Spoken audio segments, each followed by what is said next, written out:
How to prevent home accidents. More than 11,000 people die at home each year as a result of preventable injuries such as falls, fires, drownings and poisonings, according to the Centers for Disease Control and Prevention, CDC. By addressing a few key issues around your home and taking the proper precautionary measures, you can prevent yourself and your loved ones from falling victim to household injuries. Part 1.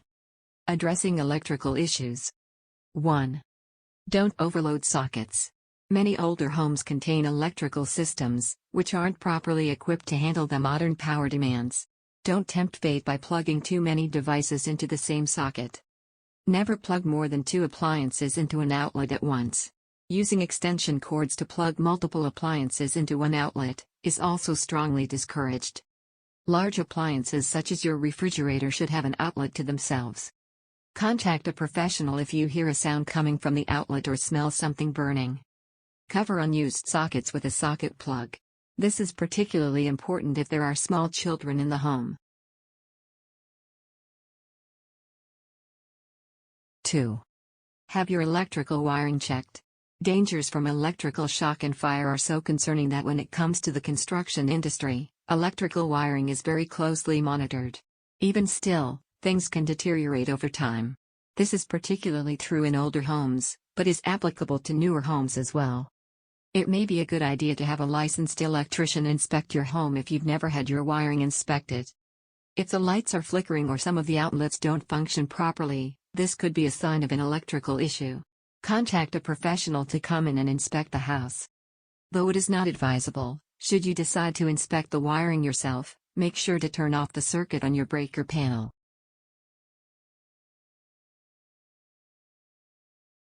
3. Stop using appliances with frayed power cords. You may not realize it, but power cords have several layers. Visible damage at the outer layer of a power cable, whether that's pinching, tearing or frays, is probably a good indication of damage to the inner layers as well. Do yourself a favor and stop using the appliance if this happens. If the appliance needs to be used until a replacement is found, you can temporarily fix the cord with electrical tape. However, it is not advisable to do this, as fires and short circuits could still occur. If you can't bear to part with the appliance, have the power cord replaced by an electrician as soon as possible. Most importantly, if you suspect damage has been done to the middle layer of a power cable, you need to stop using it immediately. Part 2. Using caution in the kitchen. 1. Don't leave pots or pans unattended. Regardless of whether you have small children in your home, pots and pans should never be left unattended. Grease fires are often the culprit of kitchen fires, so never leave a pan unattended when you're frying fat. If you need to leave the kitchen, turn off the stove and remove pots and pans from the hot burners. Treat the microwave the same as a stove. Don't leave items unattended while they are heating up. When you are cooking, children should not be left unattended in the kitchen either. 2. Turn handles in when cooking. Children and adults alike could fall victim to burns and other related injuries if handles aren't turned in toward the back of the stove while cooking. If the handles have plastic on them, be sure they are not placed above another hot burner. Handle pots and pans, without plastic guards, with care. The handles could be extremely hot and may cause burns. 3. Keep knives out of reach. Whether they are in use or not, be sure all knives are kept out of reach and are properly secured. When you are using them, make sure they are not resting on something that can easily be pulled down. Get in the habit of placing knives on a flat, clutter-free surface to ensure they won't accidentally fall. Knives should be stored, blade down, in a designated container, far from the reach of children. Dirty knives should not be left in the sink. Instead, immediately wash the knife after each use. When carrying knives, keep the cutting edge angled away from your body and leave the tip facing your side. Do not attempt to carry knives while there is a lot of commotion in the kitchen. 4. Monitor children around hot objects. Whether it's a hot stovetop, a pot of boiling water or a bowl of soup, children should always be monitored around hot objects. One idea is to establish an off-limits area, which encompasses any hot appliances such as the stove, fireplace, barbecue, heaters, etc. Never allow your child to carry hot items. It may be wise to restrict them from playing with pots and pans when they're not in use. This will help to avoid any confusion when they are on the stove. 5. Store heavy items close to the ground. When organizing your kitchen, place heavy items such as pots, skillets and appliances in lower cabinets. You don't want to risk having a heavy item fall on your head. Part 3. Preventing fires. 1. Install smoke alarms. One of the easiest ways to reduce fire-related injuries is to install smoke alarms that are properly installed and maintained. Make sure alarms are installed in bedrooms and on every floor of your house. Alarms need to be replaced every 10 years, so remember to keep track of when they were installed. Get in the habit of testing your alarm every month or so. Do not change or alter the alarm in any way, that includes leaving it unpainted, regardless of whether it stands out. Spring ahead and fall back, you may want to consider changing the batteries on your alarm every time you change your clocks. Many people commonly change their batteries every fall during daylight savings time. This is also a good time to test fire alarms. 2. Have a fire extinguisher on hand. Though they have limitations, make sure you have a portable fire extinguisher on every level of your home along escape routes. It not only saves lives, but can aid in reducing property damage. Owning a fire extinguisher is just as important as knowing where it is located. Try to keep it in the same spot and to inform your family members of its whereabouts. It may make sense to keep the fire extinguisher in your kitchen at least 30 feet away from your stove, as this is where many fires start.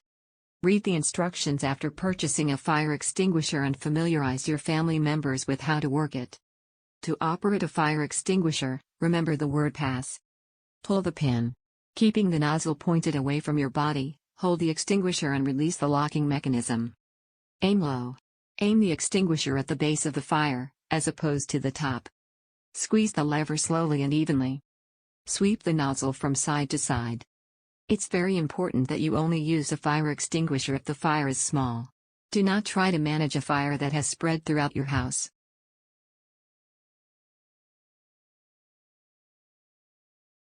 3.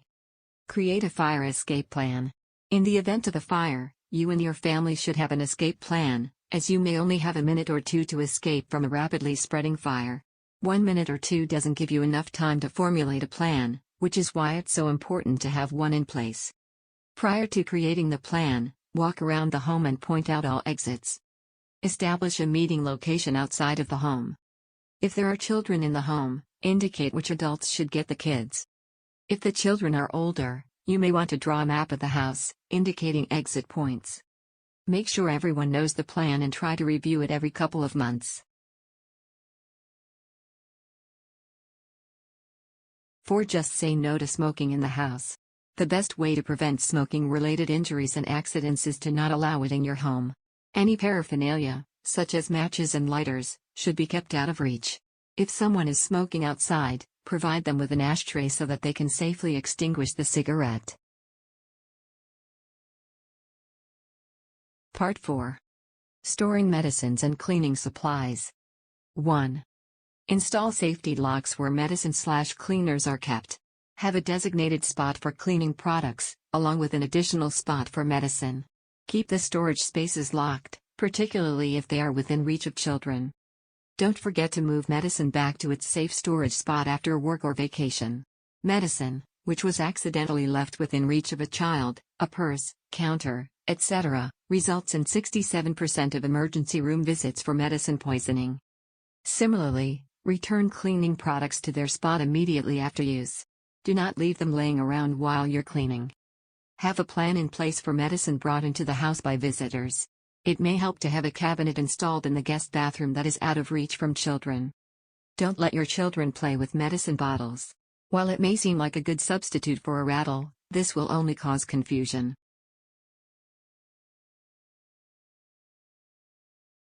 2. Label medicine properly.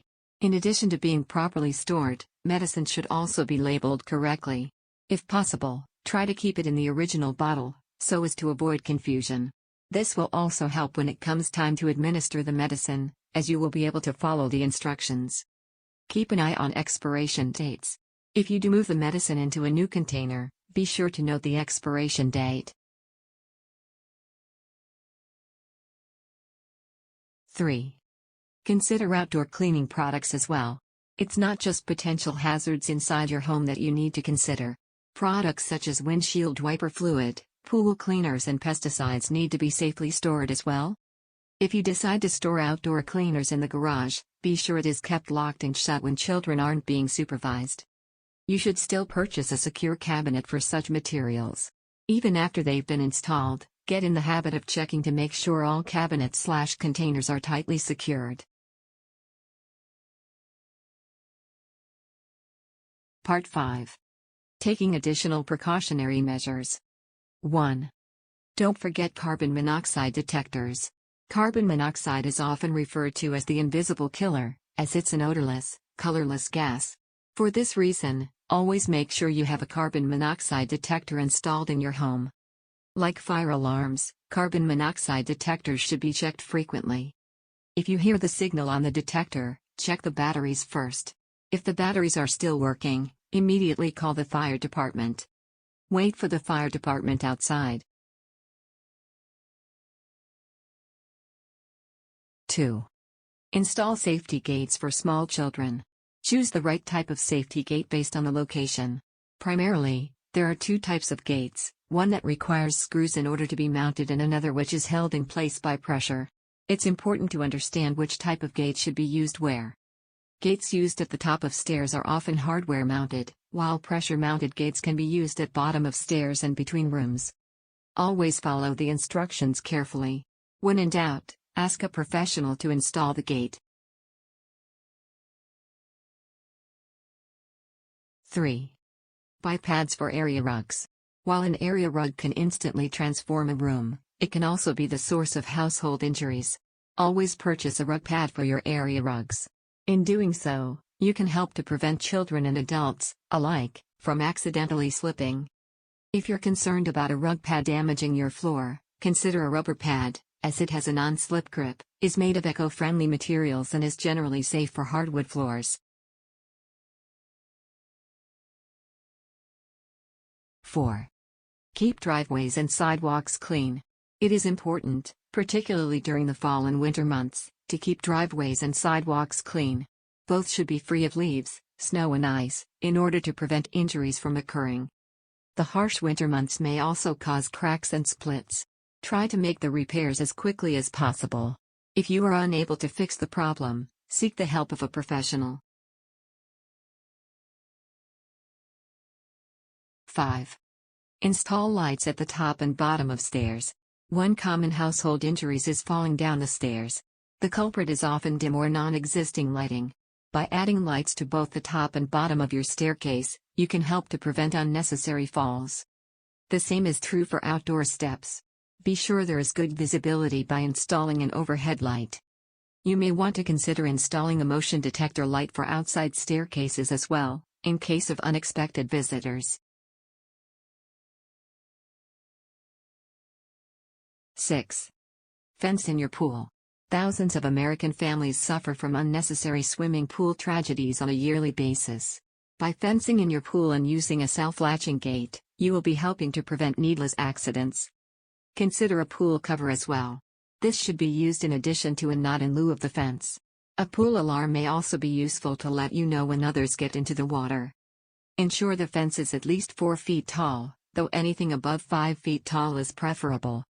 Don't place chairs, tables or benches near the fence. You want to avoid having anything nearby that would assist someone in climbing over.